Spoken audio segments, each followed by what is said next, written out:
Over the last few weeks, we have seen thousands, some would even say lakhs of people just move, migrant workers, and those images have been moving, they've been disturbing. And it continues despite the kind of government action that we've seen. Several advisories later, trains have been started especially to move them, and yet we see them moving. So what is actually happening there? Well, there is a group, the Stranded Workers Action Network, which is basically a group of volunteers, researchers, activists, lawyers who've come together in order to help these migrant workers. And joining me now, Anindita Adhikari, who works with them. Anindita, thanks very much. I should tell our viewers that you are actually a research person from Brown University, but now you've got involved with this.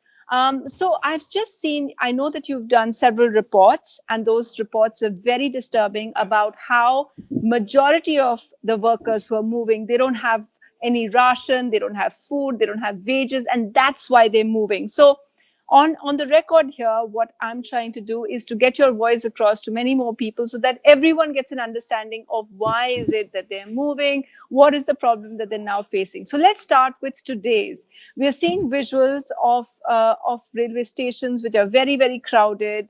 And so the thing is that the government seems proactive. They've provided these trains which are dangerous in a time of social distancing. They provided trains in order to get them home, but your organization points out there are problems with that. Can you tell us about it? Yeah. So Sunetra, just to say that the background to the chaos that we're seeing at stations today, and as you nicely summarized, in addition to the dire situation in terms of access to rations, down to being people being down to their last 100 rupees, not getting paid by employers. There were two additional questions that we asked workers who were reaching out to us in distress, which is how many would like to immediately go home after the lockdown, and how many would want to stay back. So we actually found that it was only one third of the workers who reached out to us who were in a dire situation that actually said they wanted to go home immediately for a variety of reasons. Uncertain employment, family crisis back in the village, and so on. But 41% actually said they want to stay where they are because for several reasons they've taken loans during the lockdown. There's a fear of eviction. They have to pay rent. So there is also mounting debt that has accumulated during this period. So first to assume that everybody wants to rush back home is a bit of a mislead. That being said, the numbers are so huge that even those who do want to go back home, we don't have a system in place to get them home in a way that is dignified.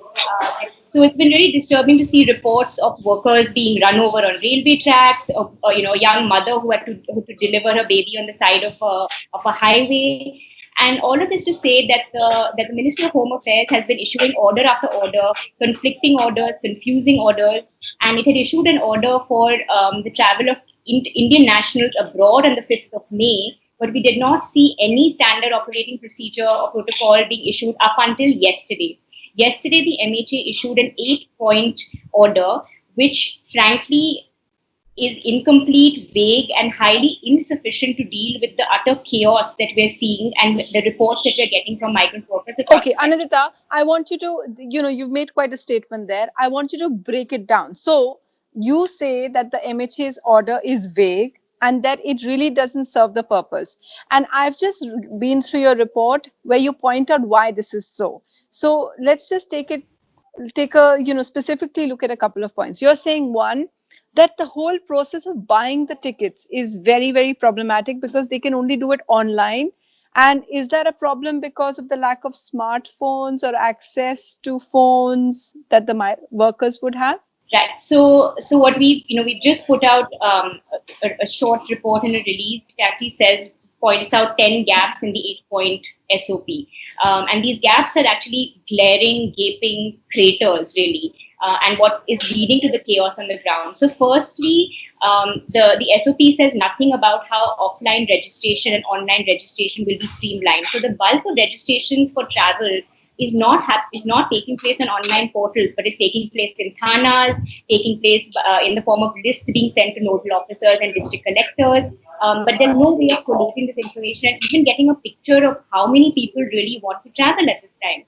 Secondly, every state has its own protocol, has its own portal with its own set of requirements, its own kind of idiosyncrasies. So migrants who want to get from point A to point B don't even know whether they have to register on portals both in their workplace state and their home state. And some states have waived the necessity to register on the home state, while some have said no, you have to register on both.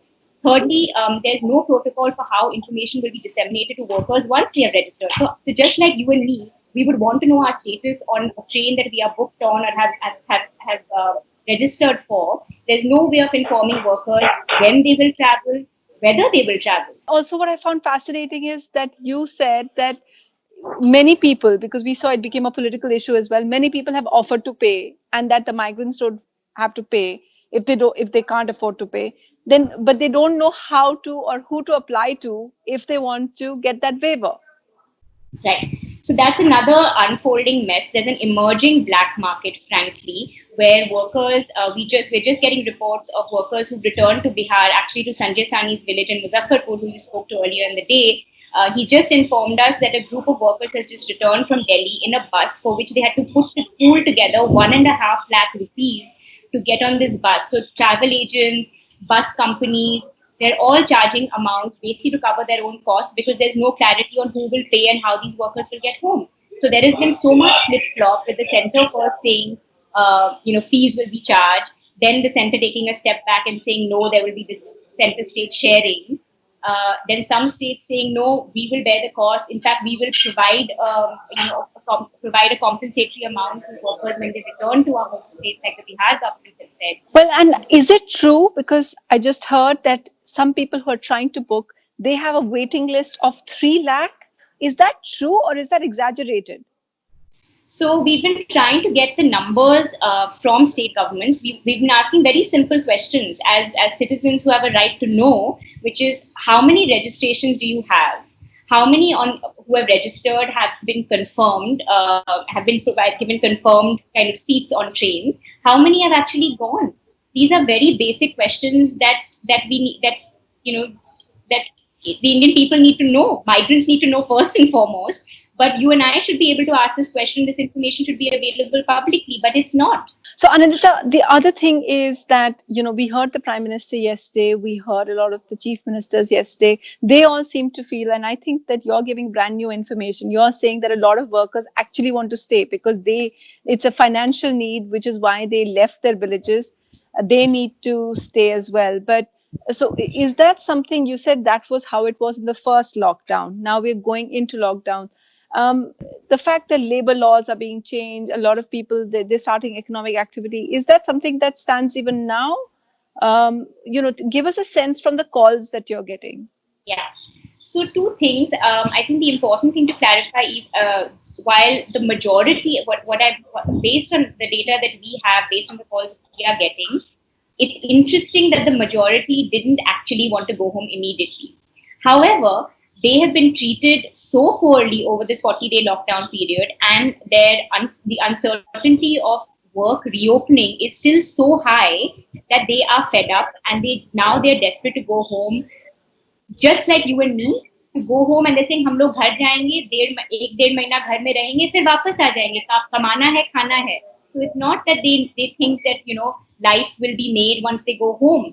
And secondly, I think the what we must emphasize is, irrespective of who wants to go home, who wants to stay, the choice must ultimately be the individual worker's choice. We cannot impose, either as employers or as the government, our choices or what we think they should do.